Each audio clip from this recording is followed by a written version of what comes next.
அன்பர்களே வணக்கம். நாம் இன்னைக்கு வீடியோ பதிவில் எதை பற்றின தகவலை நம்ம பார்க்க போகிறோம் அப்படின்னு பார்த்திங்கன்னா, ஒரு சில நபர்கள் பார்த்திங்கன்னா நம்மள்கிட்ட தொடர்பு கொண்டு இந்த சந்தேகத்தை ஒரு 4-5 பேராவது இந்த விஷயத்தை நம்மள்கிட்ட கேட்டிருக்காங்க. என்ன விஷயம் அப்படின்னு பார்த்திங்கன்னா, ஒரு மூலிகையை காப்பு கட்டி அந்த மூலிகையை எடுத்து அதை எரித்து கறி பக்குவத்தில் வந்த பிறகு கல்வத்தில் போட்டு சில வஸ்துக்கள்லாம் சேர்த்து அரைச்சி அந்த மைய மந்திர உரு கொடுத்து அந்த மையை நம்ம நெற்றியில் வைக்கும்போது என்ன விஷயத்துக்காக நம்ம அந்த மையை அரைச்சோமோ அந்த விஷயத்தை அந்த மைங்கிறது நம்மளுக்கு ரிசல்ட்டாக அது கொடுக்கும். சரிங்களா? இது எப்படி சாமி இது வேலை செய்யுது, எங்களுக்கு மனசில் ஒரு சில சந்தேகம் இருக்குது, அதை நீங்கள் சொல்லுங்கள் அப்படின்னு சொல்கிற மாதிரி ஒரு சில நபர்கள் கேட்குறீங்க.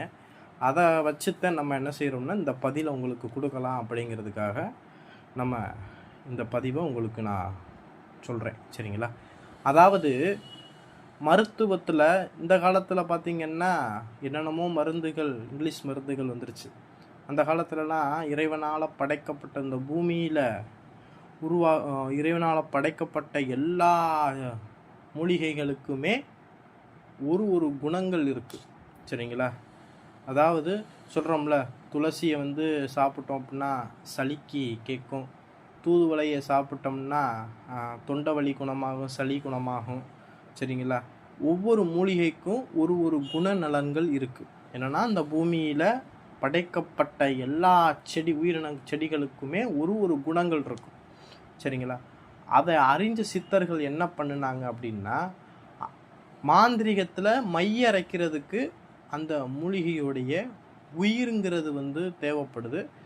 மருத்துவத்தில் ஒரு மூலிகையை இது பண்ணுறதுக்கு அந்த மூலிகையுடைய சக்தி தேவைப்படுது. சக்தினா அந்த மூலிகையில் இருக்கக்கூடிய சாறு. சரிங்களா? அதோடைய உயிர் தேவைப்படாது, அந்த உடல் தேவைப்படும். அந்த மூலிகையுடைய செடி, இலதலை, இந்த இதுகள்லாம் தேவைப்படும். அப்போனா இப்போ ஒரு மூலிகையை, இப்போ ஒரு துளசியை அரைச்சி நம்ம சாப்பிடும்போது அந்த சளிங்கிறது குணமாகுது. அப்போனா ஒரு சில மூலிகைகளுக்கு அந்த வசியத்தன்மைங்கிறது இருக்கும். அதை அறிஞ்ச சித்தர்கள் என்ன செஞ்சுறாங்க, அந்த மூலிகைக்கு காப்பு கட்டி சாப நிவர்த்தி செய்து அந்த மூலிகையுடைய உயிர் அப்படியே கட்டி அந்த மூலிகையை மையரைச்சு அந்த மூலிகைக்கு வசிய மந்திரங்களை கொடுத்து அந்த வசிய மந்திரத்தை அந்த மைக்கு உரு கொடுத்து அந்த மையை நம்ம நெற்றியில் இடும்போது நம்மளை பார்க்கக்கூடியவங்களுக்கு நம்ம மேலே அந்த ஈர்ப்புங்கிறது உண்டமணும். சரிங்களா? அந்த வசிய எந்த மந்திரத்தை சொல்லி உரு கொடுத்தோமோ அந்த மந்திரத்தை சொல்லிக்கிட்டு அந்த மையை நம்ம நெற்றியில் வைக்கும்போது நம்மளை பார்க்கக்கூடியவங்களுக்கு ஈர்ப்பு உண்டாகும். என்ன விஷயத்துக்காக அந்த மை வச்சோமோ அந்த விஷயத்துக்கு ஈர்ப்பு உண்டாகும். இதே போல தான் மைகள், எல்லா மைகளுமே அரைக்கிறது. சரிங்களா? ஒரு மூலிகைகளுக்குமே ஒரு குண சக்திகள் இருக்கும். அந்த சக்திகளை அறிஞ்சு தான் அந்த மூலிகைகளை நம்ம காப்பு கட்டி அதற்குண்டான மந்திரங்களை நம்ம ஜபிச்சு உரு கொடுத்து அந்த மையை நம்ம நெற்றியில் வைக்கும்போது அந்த மூலிகைகளுக்கு என்ன குணம் சக்தி இருக்குதோ அந்த சக்தி நம்மளுக்கும் கிடைக்கும். சரிங்களா? இதை வச்சு தான் என்ன செய்கிறாங்கன்னா, மாந்திரீகத்தில் என்ன செய்கிறாங்கன்னா மை அரைக்கிறாங்க. சரிங்களா?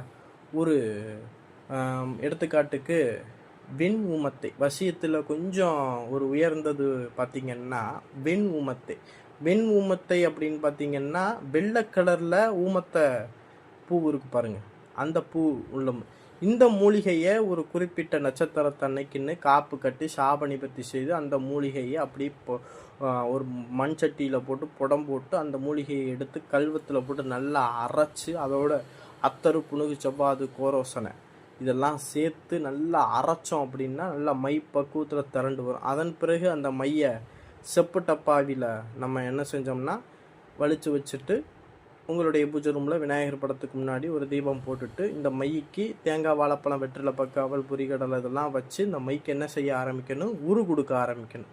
பொதுவாகவே எந்த ஒரு மந்திரத்தையுமே நம்ம ஒரு 10,000 தடவைக்கு மேலே நம்ம சொல்ல ஆரம்பித்தோம் அப்படின்னா அந்த மந்திரங்கிறது சித்தியாக ஆரம்பிச்சிடும்.